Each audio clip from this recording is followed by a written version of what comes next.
अस्सलामुअलैकुम। Programme power politics में मैं हूं वहाब हसन। इलेक्शन में अवामी फैसले से पहले अहम अदालतें फैसले आ रहे हैं। पेशावर हाई कोर्ट ने आज इलेक्शन कमीशन के फैसले पर 26 दिसंबर को जारी किया गया स्टे ऑर्डर वापस ले लिया है, जिसके नतीजे में पाकिस्तान तहरीक इंसाफ एक बार फिर बल्ले के निशान से महरूम हो गई। अगरचे इस मामले पर 9 जनवरी को पेशावर हाई कोर्ट का डिवीजन समाप्त करेगा, मगर बैरिस्टर गौहर ने इस फैसले के खिलाफ सुप्रीम कोर्ट जाने का ऐलान किया और प्लान बी की जानिब आगे बढ़ने का इशारा दिया। हालांकि इस फैसले के नतीजे में वो चेयरमैन नहीं रहे। डिसीजन के खिलाफ हम सुप्रीम कोर्ट ही जाएंगे। सुप्रीम कोर्ट तो कह चुकी है कि एक पॉलिटिकल पार्टी से उसका निशान लेना उस पॉलिटिकल पार्टी के डिसोल्यूशन के मुतरादिफ। मोर देन 90% यकीन है सुप्रीम कोर्ट हमारा बल्ला रिस्टोर करवाएगी। अगर फॉर वट एवर रीजन नहीं भी करती, फिर भी हम इंडिपेंडेंट की हैसियत हम इलेक्शन में तो जाएंगे। बॉयकॉट की तरफ हम किसी सूरत नहीं जाएंगे। प्लान बी तो जरूर होगा, हम कंसिडर करेंगे। यहाँ पर सवाल ये पैदा होता है कि प्लान बी आखिर है क्या, क्योंकि गुज़श्ता रोज बैरिस्टर गौहर ने बल्ले के अलावा किसी भी निशान पर इलेक्शन लड़ने के लिए रजामंदी का इजहार किया था। दिलचस्प बात यह है कि आज जिस वक्त अडियाला जेल में बानी चेयरमैन के खिलाफ तौहीन इलेक्शन कमीशन की फर्द जुर्म आयद हो रही थी, ठीक उसी वक्त सुप्रीम कोर्ट में पाकिस्तान तहरीक इंसाफ की जानिब से इलेक्शन कमीशन के खिलाफ तौहीन अदालत की इस्तदा की जा रही थी। अगरचे अदालत ने मुतालिका हुकाम को इब्तिदाई नोटिस जारी कर दिए हैं, लेकिन पाकिस्तान तहरीक इंसाफ के वकील सुप्रीम कोर्ट के सामने कोई ठोस सबूत पेश नहीं कर सके। यहां तक कि पाकिस्तान तहरीक इंसाफ के वकला कागजात नामजदगी मुस्तरद होने वाले उम्मीदवारों की मुसद्दिका तादाद भी पेश नहीं कर सके, जबकि पाकिस्तान तहरीक इंसाफ के वकील लतीफ खोसा ने इलेक्शन कमीशन की जानिब से अदालती हुक्म पर अमल दरामद की रिपोर्ट तक नहीं पढ़ रखी थी। क्या पाकिस्तान तहरीक इंसाफ की कानूनी टीम अमूमी इल्जामात लगाकर सियासी बुनियादों पर केसेस लड़ना चाहती है या वाकई रिलीफ की ख्वाह है? देखना यह है कि अहम केसेस के फैसलों का इलेक्शन पर क्या असर पड़ेगा। अहम बात यहां पर यह भी है, सियासी इंतकाम का इल्जाम पाकिस्तान तहरीक इंसाफ की तरफ से लगाया जा रहा है। गुज़श्ता रोज निगरान वजीर आजम ने इसका जवाब कुछ यूं दिया। कासिम के अब्बा जब खुद होते हैं ना, तो उनको हमीद की अम्मा बिल्कुल नजर नहीं आ रही होती। रियासत के चंद इदारे, उनसे मैं मुस्तफ़ीद हो रहा हूँ तो मैं उनको वालिद का दर्जा देना शुरू कर देता हूँ। जब मुस्तफ़ीद नहीं हो रहा होता हूँ तो फिर शायद सौतेला बाप बना लेता हूँ। इस रवैये से तब्दीली की ज़रूरत है। क्या इस माहौल में शफाफ इलेक्शन का इनेकाद मुमकिन हो पाएगा? इस हवाले से विल्डाट की रिपोर्ट भी जारी हुई है। रिपोर्ट में मायूसी का इजहार किया गया है और कहा गया है कि सियासी जमातें टूटी फूटी हुकूमतों के लिए एस्टैब्लिशमेंट की सरपरस्ती की आदी दिखाई देती हैं। ये विल्डाट की रिपोर्ट में कहा गया। इन इश्यूज पर बात करने के लिए हमारे साथ मौजूद होंगे, उसमें हमें ज्वाइन करेंगे सीनियर सहाफ़ी तज्ज़ियाकार हसनात मलिक साहब हैं, जो कि कोर्ट रिपोर्टिंग करते हैं, कोर्ट से मुताल्लिक तमाम तर मालूमात और जो आजकल हो रहा है केसेस से मुताल्लिक, इस पर बात करेंगे। अजहर सिद्दीक जो कि रहनुमा तहरीक इंसाफ हैं। खेलदास कोहस्तानी पाकिस्तान मुस्लिम लीग नून से। सबसे पहले हम बात कर लेते हैं तहरीक इंसाफ के अजहर साहब से। साहब, बहुत शुक्रिया आपके वक्त। बल्ले का निशान फिर छीन लिया गया। इससे पहले पेशावर हाई कोर्ट ने कहा कि बल्ले का निशान वापस दिया जाए, लेकिन फिर जो कमेटी बनी उसने फिर फैसला दिया कि बल्ले का निशान अब नहीं मिलेगा।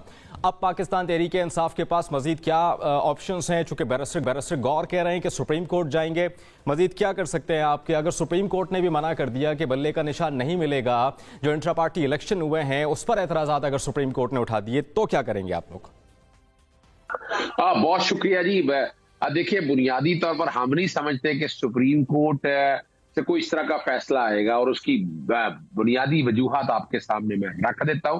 पहली तो बात है कि किसी भी सियासी जमात पर अगर पाबंदी आयद करनी है तो वो आर्टिकल 17 के तहत है। वो security and defence of Pakistan, यानी आप सॉवरेनिटी की अगर उसके खिलाफ, सालमियत के खिलाफ तो तरीकाकार दिया हुआ है, और उसके लिए वफाकी हुकूमत एक ऑर्डर पास करती है, फिर सुप्रीम कोर्ट जो है उस पे कंफर्म करती है कि अब एक सियासी जमात से आप एक निशान लेकर उसको बैन नहीं कर रहे हैं ना, यानी वो खुद तो इलेक्शन लड़ नहीं सकेगी, उसके कैंडिडेट इलेक्शन लड़ेंगे, और कैंडिडेट अपने इंतखाबी निशान के बगैर है नहीं कुछ। ये कौन सा पूरी जी बरतानिया में आप यूएसए में इलेक्शन लड़ रहे हैं कि जहां हाई कोर्ट में भी हैं, लाहौर हाई कोर्ट में भी हैं, सुप्रीम कोर्ट जाने का फैसला कर लिया है, तो सारे मामला मैनिपुलेट नहीं हो जाएंगे? किस जगह जा रही है पीटीआई? देखिए, पहली तो बात है कि जो लाहौर हाई कोर्ट में पिटीशन दायर की है, मेरी आला क़यादत से भी बात हुई है, वो पता नहीं किसने फाइल किया, वो पार्टी के कहने के ऊपर फाइल नहीं की गई है। मैं बताता चलूं, मैंने एक आईनी दरखास्त तैयार कर लिया, सेक्शन 215 इलेक्शन एक्ट के तहत वो पार्टी की यानी इस बात से तो ये लग रहा है कि कोई सेंट्रल अथॉरिटी नहीं है जिसका जो दिल किया वो दरखास्त दायर कर दी, जो हो रहा है पीटीआई को इल्म नहीं है। नहीं, ये पहले तो बताएं, लाहौर वाली जो बता रहा हूँ मैं, जैसे देखिए मैंने फाइल करनी थी ना, मुझे इंस्ट्रक्शन नहीं मिली है, इंस्ट्रक्शन मिलती तो मैं फाइल करता ना, वो किसी ने पता नहीं क्या पता नहीं किसने दायर कर दिया, उसकी पार्टी अपने तरफ तहकीक दे दिया कि पेशावर में पार्टी ने खुद फाइल की है और उसको ओन करती है, इस बात को सामने रखते हुए। गौर साहब तो पहले कह चुके थे कि पेशावर हाई कोर्ट है हमारे पास ऑप्शन। जी नहीं, देखिए वजह सिर्फ सेक्शन 215 अगर पढ़ ले, जिसमें पार्लियामान ने इख्तियार दिया है इलेक्शन कमीशन को बल्ले का निशान ना दे। अब ये इख्तियार तो आइन के आर्टिकल 17 से मुतसादिम है। हमारे मिसाल आप देखें ना, पूरे पाकिस्तान में पढ़े लिखे लोग कितने हैं, यानी मिसाल के तौर पर अजहर सिद्दीक इलेक्शन लड़ रहा है तो अजहर सिद्दीक चाहता है कि बल्ले के इंतखाब पे निशान लड़े। अब बल्ले का इंतखाब अजहर सिद्दीक तो मिल जाएगा, बाकी लोगों को तो नहीं मिल सकेगा ना, सबको। वो पार्टी के तौर पर जब इंतखाबी हनिशान होता है तो इजी होता है। हमारा जो वोटर है वो बल्ले को निशान डालना, वोट डालना चाहता है, क्योंकि पिछले जितने इलेक्शन हुए हैं वो बल्ले के ऊपर डाले हुए वोट। तो ये जो काम किया ना इलेक्शन कमीशन ने अगर देखा जाए ये खास तौर पर अगर हम उसे मैले से लॉ या मेलाफीडी की हद तक अगर बात करें, पाकिस्तान तहरीक इंसाफ के खिलाफ पहले प्रॉपर्टी फंडिंग केस, फिर तोशाखाना केस, फिर हमने देखा तौहीन इलेक्शन कमीशन जिसमें पर्दे जुर्म आयद हो गई है, फिर हमने इंट्रा पार्टी इलेक्शन देखा, फिर हमने हमारा बल्ले का निशान लेना, कोई और सियासी जमात के खिलाफ अगर देखें कोई इस तरह के ऑर्डर है तो आप बता दें हमें। तो हम तो साफ शफाफ चीजों के तरीके से चाहते हैं। यानी हमारा कसूर क्या है, क्या हमारे वोटर का क्या कसूर है, हमारे उम्मीदवार का क्या कसूर है, पार्टी ने ऐसा काम क्या कर दिया है? क्या सर राजा रियाज साहब तो एक साल पहले कह चुके थे कि पीटीआई से बल्ले का निशान छिन जाएगा, चला जाएगा। जब ये सारे खदशात थे तो पीटीआई अपना बल्ले का निशान भी संभाल नहीं पाई, बाकी इंट्रा पार्टी इलेक्शन ठीक से नहीं हो पाए। अब आम इंतखाबात पे क्या करेगी पीटीआई? देखिए मैं एक बात बता दूं, अब मैं बात नहीं करना चाहता इस वक्त ये क्या हो रहा है इस मुल्क के साथ। राजा रियाज ने अगर कह दिया तो राजा रियाज का मकसद क्या? राजा रियाज पर कोई गायब का इल्म तो जानते नहीं है ना, वो जिनके हाथों मैं ये कहना चाह रहा हूँ कि जब ऐसे खदशात एक साल पहले थे तो पीटीआई को कुछ हिकमत अमली बनानी चाहिए थी। बल्ले का निशान ट्रेडमार्क है, अवाम बल्ले के निशान पर वोट देनी है। हाँ देखिए मैं एक बात बता दूं, हिकमत अमली क्या बनानी थी? आपने जाके किसी की मिन्नतें करनी थी या किसी की बैत करनी थी या प्रेस कॉन्फ्रेंस करनी थी? हमने बात बड़ी सीधी है। इंट्रा पार्टी इलेक्शन देखे कानून के मुताबिक जो है हमने कराए और बिल्कुल ठीक कराए। और इलेक्शन कमीशन कौन होता है कि हमारे इंट्रा पार्टी इलेक्शन में मुदाखलत करने का? उसका काम मुल्क के इलेक्शन कराना है, वो मुल्क के इलेक्शन का वो तो करा नहीं सका। आप 90 दिन में इलेक्शन होने से पंजाब और खैबर पख्तूनख्वा के नहीं करा सके। फिर देखिए आपने 90 दिन से पहले अगर सबने तहरील करके इलेक्शन कराने का तो लोग कहते थे नहीं करा हो सकता 90 दिन। ठीक है अगर साहब आपका पॉइंट ऑफ व्यू आ गया। मैं खेलदास की तरफ जाना चाहूंगा। खेलदास साहब आपने भी इंट्रा पार्टी इलेक्शन में एतराज़ात उठाए थे जो पाकिस्तान तहरीक इंसाफ की जानिब से करवाए गए, उस पर जब स्टे लिया गया पेशावर हाई कोर्ट की जानिब से, उस पर भी आपने जो है वो पाकिस्तान मुस्लिम लीग नून की जानिब से बड़े एतराज़ात और तहफ़्फ़ुज़ात का इज़हार किया गया था, बड़ी तनक़ीद की थी पेशावर हाई कोर्ट पे कि ये स्टे क्यों दे दिया। तो अब ये बताइए कि बल्ले का निशान वापस ले लिया, ठीक हुआ? दोबारा छिन गया बल्ले का निशान पीटीआई से? देखें, इलेक्शन कराना इलेक्शन कमीशन का काम है और इलेक्शन कमीशन ने जो फैसला किया है, इलेक्शन कमीशन एक इदारा है और ये अदालत से आज जो उस स्टे को ख़त्म किया गया है ये भी अदालत का फ़ैसला है। बात ये है कि ये खुद भी तितर बितर हो चुके हैं। जिस तरह तेज़ी से पीटीआई बनी थी उसी तेज़ी से पीटीआई ख़त्म हो चुकी है। मुख्तलिफ धड़ों में वकला आपस में लड़ रहे हैं, आपने इनकी गुफ्तगू भी सुनी, हर कोई अपना किसी कोर्ट में चला जाता है। मुझे सिर्फ ये बताया जाए क्या क़यामत आ गई है इनके लिए? हमें ये बताएं कि 2002 में नवाज शरीफ साहब को इलेक्शन नहीं लड़ने दिया गया, 2008 में नवाज शरीफ साहब को इलेक्शन लड़ने नहीं दिया गया, 2018 में नवाज शरीफ साहब को इलेक्शन से नायल किया गया, लड़ने से उनसे सदारत पार्टी की छीनी गई, उनको बेटी मरियम नवाज साहिबा को भी इलेक्शन से दूर रखा गया, उन दोनों को जेल में डाला गया। हनीफ अब्बासी, कैप्टन सदर, राजा कमर इस्लाम, तलाल चौधरी हमारे प्लेटफॉर्म के जरिए से, लेकिन आप ही मुझे बताइए कि अगर पीटीआई के साथ ये हो रहा है, पीटीआई को इलेक्शन लड़ने नहीं दिया जा रहा, वो लेवल प्लेइंग फील्ड वाली बात जिसमें समात भी हुई है, तो आप समझते ठीक हो रहा है? आपके साथ जो हुआ वो दीगर जमातों के साथ भी होना चाहिए।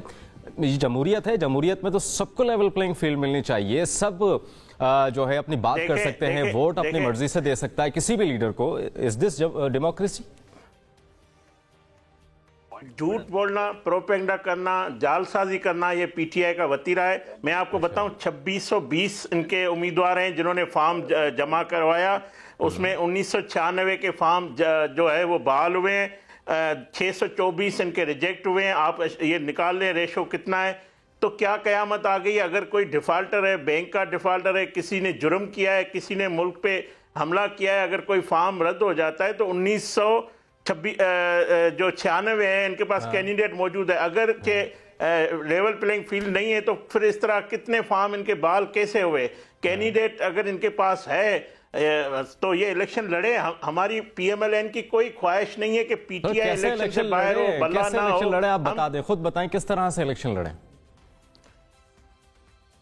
मुझे ये बताएं कि हमें जो आपको अपन 2018 की सूरत हाल बता रहा हूँ, 2008 की बता रहा हूँ, 2002 की बता रहा हूँ, क्या हमने पाकिस्तान के इदारों पे हमले किए? क्या हमने जाके जीएसपी पे हमले किए? क्या हमने कोई गबला तोड़ा? तो दूसरी बात देखें, जो मुल्क की रियासती इदारों पे हमले करे, जो कौमी इदारों पे हमले करे, जो शोधा पे के यादगार पे हमला करे, उन दहशतगर्दों को इलेक्शन नहीं लड़ने दिया जाए। उन दहशतगर्दों को जेल में होना चाहिए। हाँ, कोई कौमी मुजरम नहीं है, किसी पे कोई केसेस नहीं है। जैसे मैं 1996 लोग आपको उन्होंने फॉर्म भराए, जाके इलेक्शन पूरी पीटीआई शामिल थी वो दहशतगर्दों में, जो आपने कहा कि 9 मई के वाकयात हुए दहशतगर्द, तो पूरी पीटीआई थी उसमें, या फिर जिनको पीटीआई छुड़वा, मतलब जो पीटीआई छोड़कर गए, या वो ड्राई क्लीन हो गए? देखें, जो मास्टरमाइंड है, जो अडियाला में बैठा हुआ है उस सारे मामले का, वो और उसके लोग जो मुलव्वस हैं, जो रूपोश हैं, या जो उनको अदालतों के सामने उनको कानून का सामना करना पड़ेगा। ये भी काम हमारा नहीं है कि हम ये डिक्लेयर करें कि इसको सजा हम नहीं देंगे, ये इदारे देंगे। ठीक है, इदारे देंगे, केसेस चल रहे हैं, देखते हैं क्या होता है। आमिर खबर साहब की तरफ मैं आना चाहूंगा। मैं ये कह रहा हूँ कि इस पार्टी की इस पार्टी की कोई इलेक्शन की तैयारी नहीं है, ना इन्होंने कोई काम किया है। ये चले सर, आपकी है ना नून लीग की, आपकी तैयारी है ना, आपकी तैयारी है ना, बस ठीक है, आगे आम इंतखाबात को देख लेते हैं ना। मुस्लिम लीग नून ने बलोचिस्तान के उम्मीदवारों का ऐलान कर दिया है। कायद मोहतरम नवाज शरीफ साहब ने 84 घंटे पूरे पाकिस्तान के उम्मीदवारों के इंटरव्यू किए हैं। पूरी तैयारी के साथ हमारी जो है इलेक्शन मुहिम का भी आगाज होने जा रहा है। हमने हमारे और भी सूबों में हमारे कैंडिडेट आए। ये बताएंगे कैंडिडेट है कौन से खिलाड़ी है, कौन सा बल्ला पकड़ने वाले खिलाड़ी है? ना बल्ला है, ना बल्ला पकड़ने वाला खिलाड़ी है। सर, बल्ला देंगे तो पकड़ेंगे ना, बल्ला देंगे तो पकड़ेंगे ना। चले ठीक है। असना साहब, मैं आपसे जानना चाहूंगा, सारी गुफ्तगू आपने नून लीग की और पीटीआई की दोनों की सुनी, आगे होने क्या जा रहा है? सुप्रीम कोर्ट फैसला कर देगा, बल्ले का निशान वापस लें, या फिर कुछ और मामला हो सकते हैं? आज़ाद उम्मीदवार की हैसियत से पीटीआई के जो उम्मीदवार हैं वो इलेक्शन लड़ेंगे, या सुप्रीम कोर्ट से उम्मीदें वाबस्ता हैं? अभी हो सकता है कुछ। देखें, एक तो बड़ा अफसोसनाक सूरत हाल ये है कि जो इस मुल्क की सियासी जमातें हैं वो अपनी सियासत, अपने इलेक्शन कब होने हैं वो डिसाइड नहीं कर पा रही। बिल्कुल ऐसे। और पाकिस्तान में जो भी बड़े फैसले हैं वो या मुक़्तदर हल्के या सुप्रीम कोर्ट करती है। और माज़रत के साथ अदर सदीक साहब बैठे हैं, और मैं समझता हूँ कि ये इनको भी ज़िम्मा लेना चाहिए और गलतियों का एतराफ़ करना चाहिए। जब इन्होंने पार्लियामेंट को मजबूत करने के बजाय हर मामले में अदालतों की तरफ रजू किया, अब मसला ये आ रहा है कि सियासतदान कोई बैठ नहीं रहे। और हम देख रहे हैं इतनी कमज़ोर इस सियासी जमातें हैं सारी कि इनको कोई जो है वो दो बड़े इदारे जो इंस्टीट्यूशन जो स्ट्रांग है पाकिस्तान के, उन्होंने फैसला करना होता है कि इलेक्शन कब होने हैं, कैसे होने हैं, सारा कुछ उनके हाथ में। और ये जो है सिर्फ यहाँ आके जो है वो एक दूसरे का मामला, जो असल मामला हैं वो उस तरफ फोकस ही नहीं है। सीधी बात है, जो मेन इकानमी और मेच्योरिटी का मुजाहरा करना चाहिए हर एक को, और एक दूसरे को स्पेस देनी चाहिए। अच्छा, और ये स्पेस अगर नहीं देंगे और इसी तरह अना में रहेंगे तो मेरा ख्याल है कि मजीद जो है मुल्क का ही नुकसान होगा। मजीद मुल्क का नुकसान तो हो रहा है। इंट्रा पार्टी जो इलेक्शन हुए पीटीआई के, आप समझते हैं कोई कानूनी, कोई टेक्निकल, कोई कमी खामी रह गई है? टेक्निकल तरीके से हुए, कानूनी तरीके से हुए, आईनी तरीके से हुए? अगर हुए हैं तो फिर इतनी उस पर तहफ़्फ़ुज़ात क्यों हैं? देखिए, नून लीग ने भी तहफ़्फ़ुज़ात का एहसान किया। मेरा ख्याल है कि इंट्रा पार्टी इलेक्शन ये लीगल से ज़्यादा पॉलिटिकल मैटर है। अच्छा। जो बल्ले का निशान है, इस हवाले से इसमें कोई शक नहीं है कि जो एक टेक्निकल बुनियादों पे पीटीआई को जो निशान ख़त्म किया गया, इसमें एक बात है कि इतनी बड़ी पीटीआई की वकला की लीगल टीम है तो उनको ये सारे लकूना देखने चाहिए थे। उनको जब अंदाज़ा है कि इलेक्शन कमीशन उनके साथ क्या कर रहा है और इदारे क्या कर रहे हैं, तो उनको कोई गैप नहीं छोड़ना चाहिए था। और ये जिस तरीके से उन्होंने कहा कि जी इलेक्शन कमिश्नर की अपॉइंटमेंट हुई या जो भी हुई, लेकिन फिर भी मैं समझता हूँ कि कोई भी पार्टी है उसको उसके निशान से महरूम करना जमहूरियत की नफी है। बिल्कुल निशान मिलना चाहिए, ये आइडियली जो है ये ठीक नहीं है। क्या है? जो चीज़ें देखें ये मैं वही बता रहा हूँ, लीगल मसला नहीं है, पोलिटिकल मामला है, पोलिटिकल मामलात है इसमें जो है। पाकिस्तान पीपल्स पार्टी भी ये सारे मामला भुगत चुकी है, उनके साथ 2002 में पैसा हुआ, बिल्कुल, उसके बाद देखिए वो वो पीपीपी बनाई, पार्लियामेंटेरियन बनाई, फिर सारे मामला हुए। तो अभी पीटीआई के साथ ये मामला होना क्यों हो रहा है? रीजन, एक्चुअल रीजन मैं जानना चाहता हूं। एक्चुअल रीजन तो यही है 9 मई का वाकया। 9 मई का 9 मई वाकये पे एक तो अजहर सदीक साहब की पार्टी, मैं नहीं समझता कि इनकी अपना ये पॉइंट ऑफ व्यू होगा कि 9 मई जो है ये लंदन प्लान है, यानी डेलिबरेटली इदारों ने खुद ही कराया, जो इमरान खान कहते हैं। मेरा नहीं ख्याल कि अजहर भाई ये कहेंगे। अब एक इनकी पोजीशन है, एक पोजीशन इदारों की है कि ये ऑर्गेनाइज तरीके से मिलिट्री इंस्टॉलेशन पे हमला हुआ, सारा कुछ फैसिलिटेटर जो है और इसके मास्टरमाइंड थे, और जिस तरीके से किया गया। अब इतना बड़ा मामला है, इसमें देखें अदालतें क्या करें जब एक पावरफुल इंस्टीट्यूशन की ये पोजीशन है और पीटीआई की दूसरी पोजीशन है। पीटीआई कोई ऐसा जो है वो रिकन्सिलिएशन की तरफ से सियासत में जो है वो देखने ऑप्शन देखने होते हैं। हमने देखा कि मियां नवाज शरीफ ने भी मुशाहिदुल्लाह और परवेज रशीद को वज़ारत से फारिग किया। देखें इस वक्त पीटीआई में जो मिसट्रस्ट और इनका इदारों के दरमियान है, तो मिसट्रस्ट को खत्म करने की जरूरत है। अच्छा, और उसके लिए मेरा ख्याल है कि अजहर सदीक साहब जैसे मौजूद लोग हैं, ये लोग रोल प्ले करें, बजाय इसके कि जल्दी पे तेल डालें और ये कहें कि ये। और असल इशू नहीं है ये नून लीग का मामला या किसी और इलेक्शन कमीशन का जो मामला है, वो सबको पता है कि क्या है। तो ये जो मामला है वो 9 मई से है और उसका हल क्यों नहीं हो रहा? और उन लोगों को टिकट पीटीआई दे रही है जो नॉमिनेटेड है, जिन्होंने मिलिट्री इंस्टॉलेशन पे हमला। 13 तारीख की जो कट ऑफ डेट है उससे पहले सारे मामला हल हो जाएंगे? मेरा नहीं ख्याल कि ये मसले हल होंगे। मसला जब तक मिसट्रस्ट रहेगा और ये पोलिटिकली इसका हल, और पीटीआई के पास हल है, ना अदालतों के पास हल है, ना नून लीग के पास हल है। ठीक है, पीटीआई के पास हल है और पीटीआई में लीडरशिप जो है वो खुद कोई ऑप्शन ढूंढे और उनके पास ऑप्शन है। अच्छा अजहर साहब, ये मैं जानना चाहूँगा कि पाकिस्तान तहरीके इंसाफ एक बड़ी सियासी जमात है। जब मालूम था कि ज़ेरे आताब है, मामलात ख़राब हैं, इश्यूज़ हैं, तो कुछ एहतियात बरतनी चाहिए थी। कहीं ना कहीं पीटीआई से भी तो कहीं ना कहीं गलतियाँ हुई होंगी ना कहीं कुछ मैनिपुलेशन हुई होगी, कहीं ना कहीं गलत फैसले हुए होंगे। जब आपको मालूम था ज़ेरे आताब है इतनी बड़ी पार्टी, तो कुछ एहतियात ही बरत लेते सर। बहुत शुक्रिया। देखिए, मैं शायद इस बात को मानने के लिए तैयार इसलिए नहीं हूं, मैं बहुत सी चीजें जानता हूं। देखिए, पाकिस्तान तहरीके इंसाफ 2018 अगस्त में मार्ज वजूद में नहीं हुकूमत में आई, हुकूमत में आ गई। बताया गया, जनाब आरटीएस बिठाया गया था पीटीआई को जिताने के लिए। वो हालात और वाकया ने साबित किया कि आरटीएस बिठाया गया था पीटीआई को कंटेन करने के लिए। फिर ख्वाजा आसिफ खुद अप्रैल 2019 में उन्होंने कहा कि अप्रैल 2019 में उनसे राब्ता हो गया। तो उनकी इस बात में सदाकत कुछ इस हद तक है कि मैं जून 2018 में लंदन में मौजूद था, तो वहां इनके लीडर्स ने जिस तरह की बातें कही वो सबके सामने वो नजर आ रहा था। यानी कौन था जो ऑडियो वीडियो रिकॉर्डिंग कर रहा था, उन तक पहुंच रहा था वो मुल्क से, और ये सारे के सारे लीडरशिप इनकी मुल्क से बाहर चलेगी। इवन नवाज शरीफ जो है उनको बकायदा फैसिलिटेट करके वो इल्जाम लगाया गया जनाब पीटीआई ने कुछ नहीं किया। पीटीआई ने क्या नहीं किया, मुझे सिर्फ इतना बता दे। हुकूमत ने जो था ना, हुकूमत ने कहा दिया कि जनाब ठीक है मुल्क से बाहर जाने की इजाजत दी जाए, इतनी छोटी दी जाए।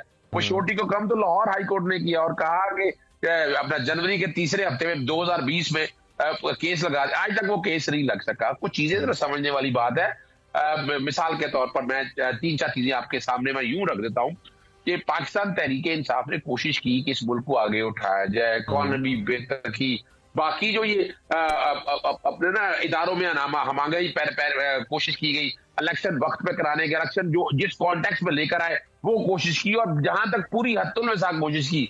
अगर हमें ये नहीं समझ आती, हमारी हसरात मेरे छोटे भाइयों की तरह से है, लेकिन जो सारी बातें बता दी हैं वो पॉलिटिकल नहीं है। जो बता रहे हैं कि एस्टैब्लिशमेंट के साथ हालात खराब है, आपके सामने और क्या कर सकती थी पाकिस्तान तहरीके साथ। उन्होंने कहा कि ठीक है आर्मी चीफ की तैनाती। सर वो पिलडाट की रिपोर्ट भी तो सामने ना, पिलडाट भी तो कह रहा है ना सर, वो पिलडाट भी तो कह रहा है कि कोई भी सियासी जमात। अगर भाई आपने देखे पार्लियामेंट में 155 एमएनए निकाल के क्या पार्लियामेंट को कमजोर नहीं किया? साइफर पे आपने खुद कहा कि हम खेलते हैं एक ऐसा सेंसिटिव मैटर जिस पे खेलें। आर्मी चीफ की अपॉइंटमेंट पे आपने कंट्रोवर्सीज नहीं बनाई, लॉन्ग मार्च नहीं शुरू किया। नहीं मैं उसका जवाब जी नहीं मैं उसका जवाब दे रहा था। तो देखिए फिर क्या हुआ, तमाम सियासी जमातों ने आर्मी चीफ की एक्सटेंशन पे इकट्ठे बैठे और आर्मी चीफ की एक्सटेंशन ये सारा कह दिया।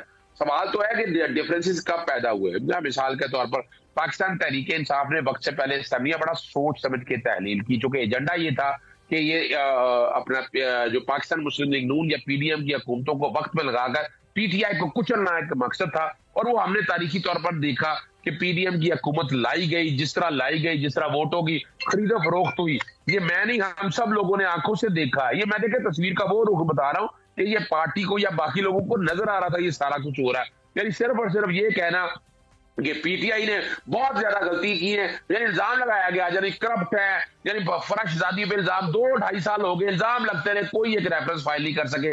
और उस्मान बुज़दार पे बड़ी बातें हुई कि जनाब इस वजह से इमरान खान को गिराया गया, उस्मान बुज़दार आज आराम से घर बैठा हुआ है और वो इलेक्शन लड़ रहा है। जहांगीर तरीन या अलीम खान बाकी लोगों के बारे में जो जो बातें वो सारे तस्वीर के उस रुख पे बैठे हुए हैं। बातें वो करनी चाहिए जो अब देखिए हमारी समझ की वजह ये है कि जो वोट को इज्जत दो का नारा लेकर आए थे, और मिसाल के तौर पर हमारे चीफ जस्टिस साहब जस्टिस काजी फैज साहब जो एक बात में बड़ी यानी वो अपना फैजाबाद धरने का केस दिया, लेकिन आज नजर आ रहा है कि सारा जो कुछ भी हो रहा है, जिस तरह की बातें हो रही हैं, वो बड़ी तकलीफ दे बातें हैं। मैं उनकी जजमेंट अभी रिसेंटली मैं जस्टिस काजी फैज साहब की जजमेंट 2013 की पढ़ रहा हूँ। जैसे जमाल मंदोखेल में बैठे हुए थे, वो जो अपना सादर कमीन होना, करेक्टर का साफ होना, वाज़े होना, कुरान मजीद की आयात को साफ, बहुत खूबसूरत जजमेंट लिखी उस वक्त उन्होंने।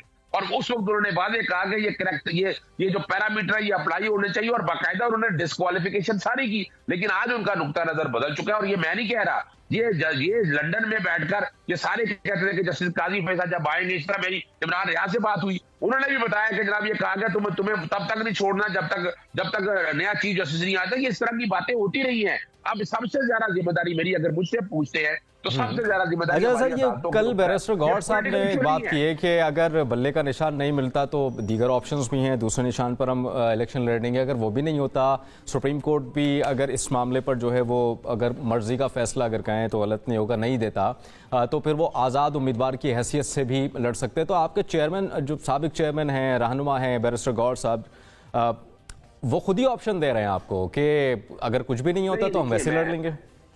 देखिए मेरी बात सुनिएगा, अगर ये फैसला हो गया हुआ है कि फील्डिंग ही नहीं देनी, जिन्होंने फैसला करना था, हम तो आज भी कह रहे हैं। मैंने तो 5 जून को कहा था कि मैंने 5 जून में लंदन में प्रेस कॉन्फ्रेंस करते हुए कहा था कि मैं पाकिस्तान को मिसाके पाकिस्तान की जरूरत है। आज बैठकर तय कर लेना कि कहां ने किसने किस हद तक जाना है। अब ये सारी जितनी भी बातें आ रही है वो नजर आ रही है कि एक ही वजह है, वो है कि एस्टैब्लिशमेंट रास्ते में रुकावट है। वो बैठकर ये सारा वो नहीं चाहती कि कोई और सियासी। और देखिए दूसरी बात है ना कि नवाज शरीफ के लिए बाकायदा हमने बाकायदा मैदान बिछाया है कि जो एक इश्तिहारी आदमी था उसका मुख्तार खास दिया गया, फिर लाकर उसकी जमानतें हुई, फिर लाकर उस केसेस जब नैब ने खुद कह दिया कि जनाब हम परसू ही नहीं करना चाहते। ये हुदैबिया 1 कैसे हुआ था, ये हुदैबिया 2 हो गया। हम तो रिकॉर्ड में देख रहे हैं, यहाँ करप्शन कुछ नहीं है।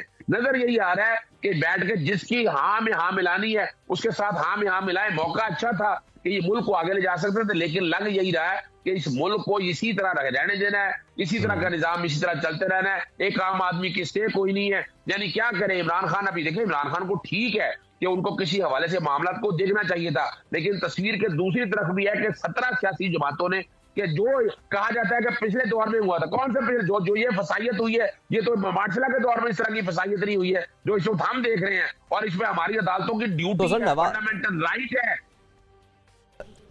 खेला साहब, ये सारी बातें आपने सुनी अजहर साहब की, इस पर आप क्या रिस्पॉन्ड करेंगे? और दूसरा ये कि अगर बल्ले का निशान पीटीआई से ले लिया जाता है तो क्या इसका डायरेक्ट जो है वो फायदा नून लीग को होगा? और दूसरा ये कि ये भी आप पर इल्जाम लग रहा है कि आप लोगों को लाने के लिए पीटीआई के साथ ये सब कुछ हो रहा है, तो इस इल्जाम का कैसे दिफा करेंगे?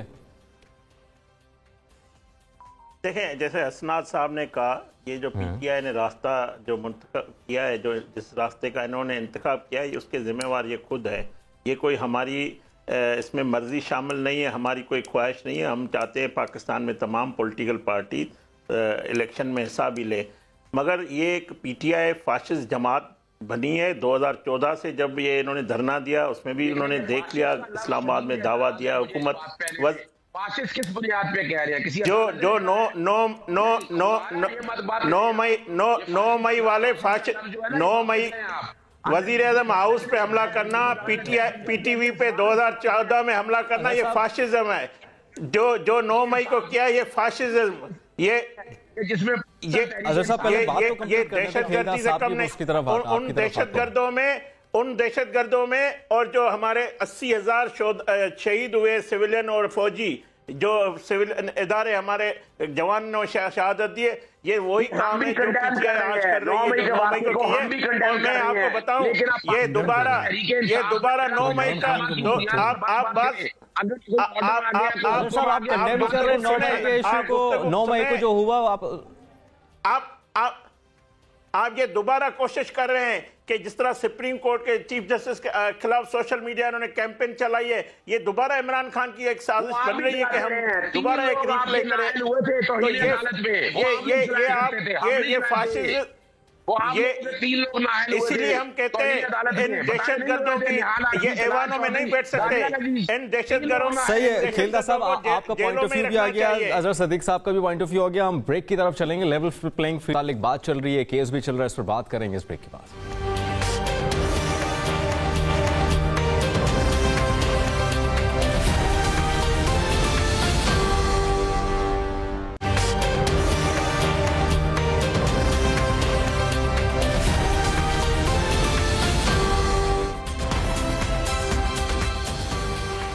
नाज़रीन, लेवल प्लेइंग फील्ड ना मिलने के इल्ज़ाम लगाए जा रहे हैं हर सियासी जमात की जानिब से, बिलखुसूस पीटीआई की जानिब से, और इसी पर सुप्रीम कोर्ट में जो है वो समाअत भी जारी है।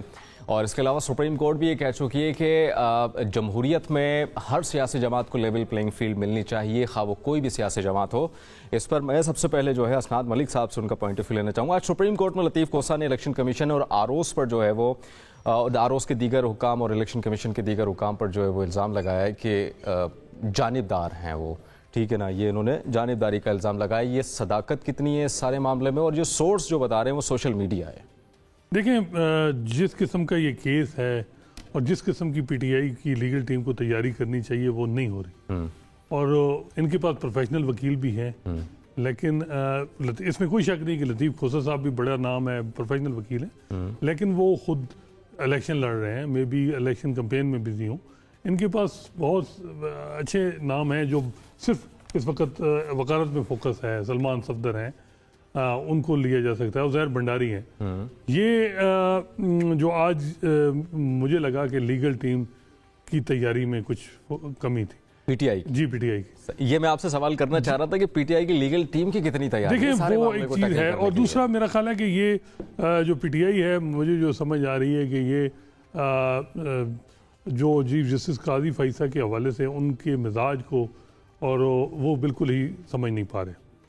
वो एक उनका तरीक़ाकार है, अज़हर भाई तो इससे इख्तलाफ करेंगे, लेकिन ये है कि सोशल मीडिया पे दबाव डालो और पिटीशनों का बम्बार्डमेंट कर दो सुप्रीम कोर्ट में या कब तक चलेगा? कल भी हमने देखा और जब साहब जो है बगैर तैयारी के आगे रोस्ट्रम पे खड़े हो गए। वही मैं कह रहा हूँ कि ये अदालतों के कंधों, देखें, ये इसका हल जो इस वक्त पीटीआई को मसाइल हैं इसमें कोई शक नहीं है, बिल्कुल, लेकिन इसका हल सियासी है। अच्छा। अदालतें नहीं है।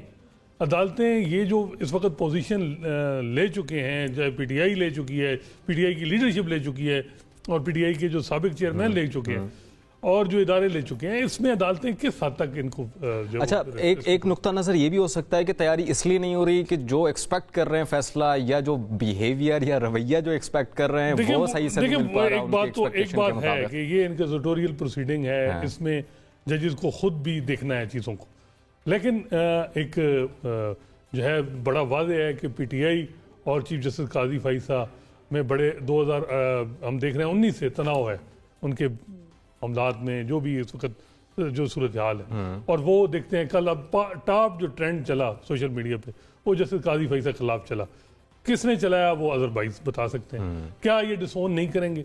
ये ट्रोल जो है, जजेस को ट्रोल करना, ये स्ट्रेटजी इनकी करामत नहीं, ये जुडिशरी पर दबाव डालने के मुतरादिफ इसका बल्कि इनको बैकफायर हो रही है, इसका नुकसान हो रहा है इनको। और इनके जो मुखालफीन है उनको अंदाजा है कि किस तरीके से हमने जो है वो अदालतों को से रिलीफ लेना है या इनको रिलीफ नहीं लेने देना। तो ये उस ट्रैप में आते हैं बार बार और हर चीज़ करते हैं। लेकिन फिर भी आज देखें, वो जो इलेक्शन कमिश्नर का एक जो लेटर था जिन्होंने जो आईजी और चीफ सेक्रेटरी को लिखा था, उसकी बुनियाद पे एक, क्योंकि वो एक चीज़ थी जिसकी बुनियाद पे केस इनका स्ट्रांग था और उस पर नोटिस भी हो गया। अब चीफ जस्टिस काजी फैसला चाहते तो वो कहते कंटेम्प्ट वो अपने पास ना लगाते या किसी और जज के पास, या वो केस डिस्पोज ऑफ कर देते।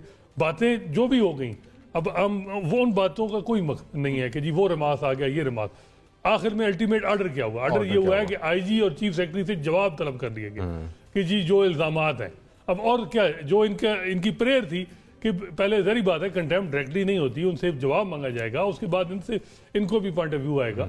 तो ये इस हद तक कम अज कम जो है वो सुप्रीम कोर्ट अपना रोल प्ले कर रही है। आप क्या कहेंगे इस पर? ये जो क्या वजूहत है पीटीआई की कानूनी हिकमत अमली में जो सख्त नजर आ रहे हैं, चीफ जस्टिस भी 12 कह चुके हैं, जिस मौजू पर बात हो रही है उसकी जो स्पेसिफिक मालूमात है वो तो दें, उनका तकाजा बार बार कर चुकी है चीफ जस्टिस। इस हिकमत अमली से आप क्या रिलीफ मिल पाएगा इस सारी हिकमत अमली से कि कानूनी हिकमत अमली में भी सुकम है, कोई ठोस शवाहिद भी नहीं है, और जो स्पेसिफिक मालूमात चीफ जस्टिस साहब को चाहिए वो भी नहीं दे पा रहा है? देखिए, बहुत शुक्रिया आपका। एक तो पहली तो बात है, मैं डिस्पेल करता हूं कि पाकिस्तान तहरीक इंसाफ किसी भी ट्रोल के पीछे, सोशल मीडिया अनकंट्रोल्ड एक्टिविटी है, ना मेरे बस में है ना आप में बस में है। मैं छोटी सी एक बात कह दूं तो मेरे खिलाफ ट्रोलिंग शुरू हो जाती है, तो आई कांट, यानी ये जो अगर काजी फैसला समझी बैठे हैं ना कि इसके पीछे 100% इस पे अगर चाहें तो कोई कसम भी खाने के लिए भी तैयार है, तो हम लोग कसम खाने के लिए तैयार हैं। ये हम वजाहतगिरी नहीं कर रहे, लेकिन क्लैरिटी के लिए बता दूं कि एक आदमी देखिए कंडेम भी करते हैं और डिसोसिएट भी करते हैं कि जो कैंपेन जो चल रही है जिस तरह से सोशल मीडिया पर, बिल्कुल मैं कह रहा हूं इस तरह के ट्रोल के पीछे हम कोई नहीं है, हमारा कोई ताल्लुक नहीं है। एज अ पार्टी आप इज़हार लाताल्लुकी कर रहे हैं ना सर? एज अ पार्टी आप इज़हार लाताल्लुकी कर रहे हैं जो चीफ जस्टिस के खिलाफ सोशल मीडिया पर, समझिएगा। हाँ जी बोलिए। बिल्कुल हमारा कोई ताल्लुक नहीं है इस बात से, मैं बता दूं आपको। ठीक है, जो स्पेसिफिक जो मालूमात जो चाहिए, मैं माजी में ले चलता हूं आपको। जी आप ले चलिए। निहाल हाशमी, तलाल चौधरी, दानियाल अजीज, इन तीनों ने ओपनली कंटेम्प्ट की। इन्हें कंटेम्प्ट में बाकायदा सजाएं हुई और ये डिस्क्वालीफाई हुए। हमारा अगर कोई ऐसा आदमी आपको नजर आता है तो भाई कंटेम्प्ट में जाएं, नोटिस डालें, और जो भी आप कानून कहता है रास्ता। एक आदमी मफरूजों पे अगर ये फैसला कर ले, अगर कोई इंसान कि जनाब ये हज़रत सिद्दीकी कह रहा है, सर ये जो अच्छा, ये यहाँ से ना एक सवाल मेरे जहन में आया, मैं आपसे जानना चाहूंगा, जो मुल्क से बाहर जो आपके कारकुनान हैं, ट्रोलर्स हैं, सोशल मीडिया एक्टिविस्ट हैं, उनको कैसे रोकेंगे? उनकी मजम्मत कैसे करेंगे? वो तो बाहर बैठे हुए हैं। देखिए मैं बता देता हूं। अब इसका हसनात को तो पता है कि मैं पिछले 8 सालों से सोशल मीडिया को रेगुलेट करने के लिए मैंने बड़ी पिटीशन दायर की है, जस्टिस साकिब निसार साहब के दौर में भी, लाहौर हाई कोर्ट में भी, लेकिन ये नहीं हो सका। मैं 2010 से ये बात कर रहा हूं, इसमें मेरा नहीं, हमारी अदालतों का कसूर है, बुरा लगे या अच्छा लगे, कि मैंने पूरी, और मेरी आज भी पिटीशनें लाहौर हाई कोर्ट में पेंडिंग पड़ी हुई हैं। ये नहीं कि नहीं, जो बात समझने वाली है, मैं फर्ज करूं कि अजहर सिद्दीक के खिलाफ भी ट्रोलिंग अगर चल रही है तो अजहर सिद्दीक अपना टेम्पर लूज कर देगा या अपना जहन इस तरफ ले जाएगा, नहीं, और उसने आइन और कानून के मुताबिक फैसला नहीं करना, उसने हकायक के मुताबिक फैसला नहीं करना। अभी हमारे सामने जो लोग बैठे बातें कर रहे हैं ना, जो 2 तरह की सुप्रीम कोर्ट हमने देखी, एक तरह की सुप्रीम कोर्ट जो थी, जो जनाब नवाज शरीफ साहब के केसेस को देख रही थी, नवाज शरीफ का केस था हयात नाली वाले को देख रही थी। एक हमने सुप्रीम कोर्ट वो देखी जो बाकी मामलात को दे रही। लोगों के सवाल है ना, ये मेरे और आपके नहीं है। हमें देखे 4 सवाल जो हमेशा से चले आ रहे हैं, और ये हसनात भी हम ख्याल बैच का कॉन्सेप्ट में हमेशा डिनाई करता रहा हूं कि नहीं, ऐसा कुछ नहीं आया है कॉन्सेप्ट, लेकिन आज फिर वही, अगर वो वाली असनान साहब कुछ ऐड करना चाह रहे हैं सर, आप थोड़ा मुख्तसर ऐड करते हैं, फिर मैं आगे जाना चाहूंगा। ये सारे के सारे फुल कोर्ट क्यों नहीं सुन रही? फुल कोर्ट क्यों नहीं सुन रही ना? ये सारे मामले फुल कोर्ट सुने ना, फुल कोर्ट खुले दिल से सुने, हर चीज सामने आ जाएगी एक एक, यानी हर तरह के, यानी यहाँ जो हम बैठ के, और ये बेंचेस की जो कंपोजिशन है ना, यानी चीफ आज अगर जस्टिस जाजुल इस पे अपने सर देखें, जब आपके मुखालिफिन फुल कोर्ट में मुतालबा करते थे तो आप मुखालिफत करते थे कि फुल कोर्ट नहीं होनी चाहिए, अब आप खुद कह रहे हैं फुल कोर्ट होनी चाहिए। ओहो, मैं तो वही बातें दोहरा रहा हूं जो तारीख में दोहराते रहे हैं। अच्छा, मैं अपनी तरफ से अच्छा असना साहब आप ऐड ऑन बात ये है कि पीटीआई इसमें तारीख की तरफ बातें कहूंगा कि वो भी गलत था, आज माने कि वो गलत था जो पहले डिमांडें होती रही हैं, हम ख्याल बेंचेस और फुल कोर्ट बनाने की। तो बात देखे ना, अगर वही म्यार रखना है तो फिर वही म्यार यहाँ होगा ना। यहाँ ठीक है सर, आपकी बात आ गई। होता हुआ सिर्फ दिखता हुआ नजर नहीं आना चाहिए। ठीक है, बात यह है कि तायाद नैली में जिस तरह अजहर भाई कहते हैं कि जी जस्टिस एजाजुल हसन को बिठाया नहीं गया, या उनसे एक तो वो कमेटी के मेंबर हैं, अब उन्होंने अब्सटेन किया, उन्होंने इसकी मुखालफत नहीं की इस बेंच की जो तायाद नैली के हवाले से साथ उनकी बेंच की। उनके अगर वो दूसरा मामला बेंच ये बनना था, चले आप बता दें। अगर दूसरा मामला ये है वो खुद उस बेंच के मेंबर थे जिन्होंने तायाद नैली डिक्लेयर किए, अब वो कैसे बैठ सकते हैं खुद जब उन्होंने ओपिनियन एक दे चुके हैं जैसे एजाजुल हसन। और ये पीटीआई जो है वो मेरा ख्याल है कि इसको बहुत जल्दी जो है वो ये कह रही है कि जी जैसे Ijazul Ahsan chief justice of Pakistan बनेंगे सितंबर अक्टूबर में। और ये एक जस्टिस एजाजुल हसन या जस्टिस बंदयाल जो है उन्होंने पंजाब असेंबली के इलेक्शन क्यों नहीं इंश्योर कराया? जस्टिस काजी फैसल तो 8 फरवरी का इलेक्शन इंश्योर करा रहे हैं, और अजहर भाई को भी पता है कि अभी भी कुछ हल्के नहीं चाह रहे हैं इलेक्शन। क्या आप समझते हैं कि सारे पाकिस्तान के सारे स्टेक होल्डर 8 फरवरी का इलेक्शन चाह रहे हैं? नहीं चाह रहे। अच्छा। फिर भी सुप्रीम कोर्ट डिटरमिन है कि 8 फरवरी का इलेक्शन हो। और इस मामले पे अभी तक अजहर भाई खामोश हैं, अप्रिशिएट नहीं कर रहे सुप्रीम कोर्ट। यही मसला आ रहा है। खेलदा साहब, ये पिलडाट की एक रिपोर्ट आई है, मैं कुछ मुख्तसर ना मैं खुदा इस बारे में मैं इस हद तक अप्रिशिएट करता हूं कि इलेक्शन वक्त पे होने हैं। और मैं तारीफ करूंगा इस हवाले से, और मैं चाहूंगा कि वाकई इलेक्शन हो। मुझे आज भी खदशात हैं, मैं चाहूंगा कि जनाब जस्टिस काजी भाई सब पहरा दे। लेकिन सर हिकमत अमली तो पाकिस्तान तहरीक इंसाफ की जानिब से होनी चाहिए ना। जो लाहौर से इमरान खान पाकिस्तान तहरीक इंसाफ के जो बानी चेयरमैन है उनकी कागजात नामजदगी, मेरी बात सुन ले पहले, कागजात नामजदगी आप लोगों ने जमा करवाए, जो तायद कुनंदा और तजवीज़ कुनंदा थे वो उस हल्के से लिए ही नहीं, वो आपने दूसरे हल्के से ले लिए। आपको मालूम था कि उसी हल्के से होने चाहिए थे। तो इसका मतलब तो यही है ना, आप खुद ही जो है वो मैनिपुलेट कर रहे हैं चीजों को, जो चीजें होनी चाहिए वो नहीं है। इसका मतलब खुद चाह रहे थे ना उस तरफ हो। 1 मिनट दे दीजिएगा, सिर्फ 1 मिनट दे दीजिएगा ना सिर्फ 1 मिनट जवाब ले ले मेरे से, बिल्कुल दीजिएगा। पहले तो मैं बताता चलूं कि मेरे खुद प्रपोजर और सेकेंडर को रोका गया, उसने टीवी पे आकर कहा। फिर आपने कहा जो इश्तिहारिया इलेक्शन नहीं लड़ सकता। आपने कहा कि जनाब लोन डिफॉल्टर, टैक्स डिफॉल्टर, वो 5-6 तो चीजें हैं सारी जिसकी बुनियाद पर इतने ज्यादा कागजात नामजदगी, ये फ्लिमजी ग्राउंड के ऊपर सारे के सारे बहाल हो जाएंगे इलेक्शन ट्राइब्यूनल से। इमरान खान साहब की हद तक क्या हुआ कि 30 नवंबर की वोटिंग लिस्ट फ्रीज हो गई थी। क्या हुआ? ठीक सर, आपका पॉइंट ऑफ व्यू आ गया। मैं ना खेलदास साहब की तरफ आना चाहूंगा। जी सर, आपका पॉइंट ऑफ व्यू आ गया। इनको खामोश कराएं सर। ठीक है अजहर साहब, आपका पॉइंट ऑफ व्यू आ गया। खेलदा साहब ये बताइएगा, पिलडाट की रिपोर्ट आई है, मैं आपको ना मुख्तसर में पिलडाट की रिपोर्ट पढ़ के सुना देता हूँ। इस रिपोर्ट के मुताबिक 2018 की तरह इस बार भी इलेक्शन मुनसिफाना नजर नहीं आ रहा है, पिलडाट ही कह रहा है। और वो मजीद अपनी रिपोर्ट में पिलडाट कहता है कि सियासी जमातों की जो तवज्जो है वो अवामी एतमाद हासिल करने पर नहीं बल्कि इस्टेब्लिशमेंट की खुशनुदी हासिल करना है। ये जरा गौर तलब जुमला है, ये लफ्ज है। आप पर लाडले का इल्जाम लग चुका, इस तरह अगर आप जीत भी गए तो क्या होगा? जीत कहलाएगी है, मानेंगे लोग? देखिए पहले मैं आपको जवाब दे दूं, जो मैं ये नॉन स्टॉप बोल रहे हैं कि हमने कोई सोशल मीडिया पे हमारा कोई किरदार नहीं है। मैं आपको बताऊं, ये इमरान खान के घर से शुरू होती है। बुशरा बीबी का रिकॉर्ड बयान पड़ा हुआ है, जो ऑडियो है जिसमें वो हिदायत देती है। दूसरी साबिक बीवी बैठी हुई लंदन में, वो सारा ये ट्रोल करवाती है, सोशल मीडिया को इस्तेमाल करती है। आप थोड़े सुने, हौसला रखें, आप हौसला रखें, आप नॉन स्टॉप बोले जा रहे हैं, आप सुने, हौसला रखें। ये इंतशार फैलाना, ये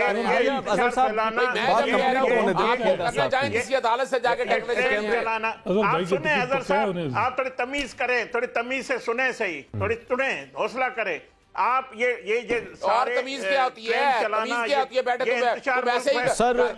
अच्छा अजहर साहब, बात तो कंप्लीट होने दें, खेलदास की बात तो कंप्लीट होने दें। आपका पॉइंट ऑफ व्यू आ गया। खेलदास साहब की बीवी है, हमारे लिए इज्जत की निगाह पर है, तुम बैठे ऐसे इल्जाम लगाए जा रहे हो, तुम्हारे बहू बेटी पे कोई इल्जाम लगाया, शर्म आनी चाहिए इस बात की। अजहर साहब आपका पॉइंट ऑफ व्यू आ गया है। मैं चाह रहा हूँ कि खेलदास साहब का भी पॉइंट ऑफ व्यू आ जाए। बता दें आपको टिकट पक्का है, ज्यादा करने के लिए कमाल हो गया यार। सर उनकी बात तो कंप्लीट होने दें खेलदास साहब की, फिर उसके बाद फिर आगे फिर हम चलते हैं। प्रोग्राम में बैठे हुए ये घरेलू औरतों किस तरह बेइज्जती करते हैं। अजहर साहब, खेलदास साहब आप कंप्लीट कीजिए अपनी बात। खेलदास साहब आप अपनी बात कंप्लीट कीजिए। ये सोशल मीडिया पाकिस्तान के खिलाफ पाकिस्तान को कुछ नहीं इनके पास। अब आपने पिलडाट की रिपोर्ट में फंसा लिया इनको कि एस्टैब्लिशमेंट का इलेक्शन लड़ रहे हैं, ये तवज्जो हटा रहा है यहाँ से बैठ के।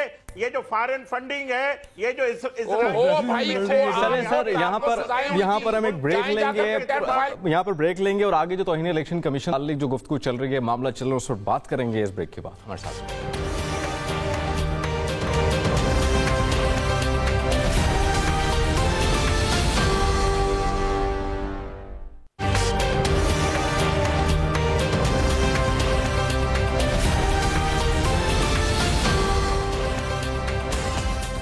नाज़रीन, तौहीन इलेक्शन कमीशन से मुतालिक बात हो रही है, इस पर बात कर लेते हैं। हमारे साथ पैनलिस्ट मौजूद हैं। हसनात साहब से सबसे पहले मैं जानना चाहूँगा, हसनात साहब, अडियाला जेल में आज बानी पीटीआई पर तौहीन इलेक्शन कमीशन की जो है वो चार्जशीट आयद हुई है। वैसे तो उनके कागजात मुस्तरद हो चुके हैं, लेकिन इस फैसले के क्या असरात मुरतब होंगे बानी पीटीआई के सियासी करियर पर या आने वाले जो भी उनका इलेक्शन से मुतालिक जो भी मामला उस पर तोशाखाना हो गया, दीगर मामला हो गए। देखिए, नायली तो उनकी है उस तोशाखाना केस में, वो 5 साल है और मेरा नहीं ख्याल कि जो सुप्रीम कोर्ट से रुजू किया गया है कि जो कन्विक्शन है वो सस्पेंड कर दी जाए, वो नहीं होगी।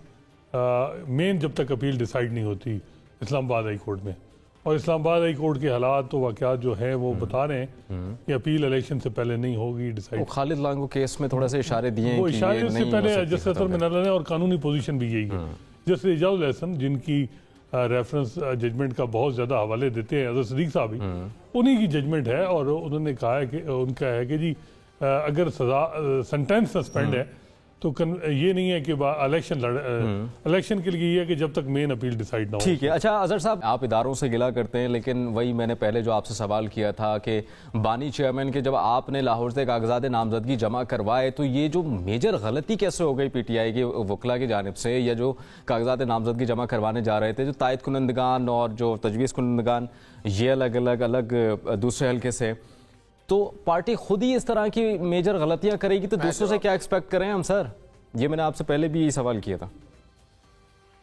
नहीं देखिए, पहली तो बात है ये गलती नहीं है, वो इस तरह नहीं है कि इलेक्शन कमीशन बायस्ड है। मैंने जैसे बताया प्रॉपर्टी फंडिंग केस, तोशाखाना, तौहीन इलेक्शन कमीशन जिसमें फर्द जहादा के ना कोर्ट है ना ट्राइब्यूनल है, फिर पार्टी इंट्रा पार्टी इलेक्शन, फिर बल्ले का निशान। इसी तरह ये क्या हुआ कि जो हल्का बंदियां हैं, हालांकि गलत तौर पर ये कहा गया हल्का बंदियों का ताल्लुक नहीं था, इलेक्शन रुक नहीं सकते थे, चले हो गई। 30 नवंबर को लिस्टें फ्रीज हो गई। 30 नवंबर के बाद 16 दिसंबर को जब इलेक्शन शेड्यूल आया, उस वक्त बाकायदा निकलवाया गया वो जो सेकेंडर पर प्रपोजर थे वो हल्के के अंदर से क्या हुआ कि एक अच्छा सर, आपकी बात आगे, टाइम बहुत कम है। खेलदास साहब से आखिरी उनका पॉइंट ऑफ व्यू लेना चाहूंगा। खेलदास साहब, मैं आपसे जानना चाहूंगा, सर आपका पॉइंट ऑफ व्यू आ गया, हमारे पास टाइम की कमी है सर। मैं बदल दें आप जी, ठीक है, पीछे बदला गया हमारी तरफ से। ठीक। खेलदास साहब, आप क्या कहेंगे कि पाकिस्तान तहरीक-ए-इंसाफ के अगर तमाम उम्मीदवारों को नॉकआउट कर दिया जाए तो मुकाबला किससे होगा? आपस में ही सीटों पर लड़ाई होगी या अंदर? देखिए, पीटीआई इस वक्त मैदान में नहीं है, उनके पास कोई इलेक्शन लड़ने वाला नहीं है। इलेक्शन जो इलेक्शन लड़ने के इंतजामात होते हैं, टिकट देना, टिकट, ठीक है, इंतजामात भी नहीं है, मामलात भी खराब है। मलिक साहब, सीनियर सहाफ़ी तर्जुमाकार अजहर सिद्दीक साहब पीटीआई से, खेलदास को अल्तान साहब नून लीग से हमें ज्वाइन किया था, इस मामले पर बात की। आप तमाम लोगों का बहुत शुक्रिया। नाज़रीन, हाफ़िज़।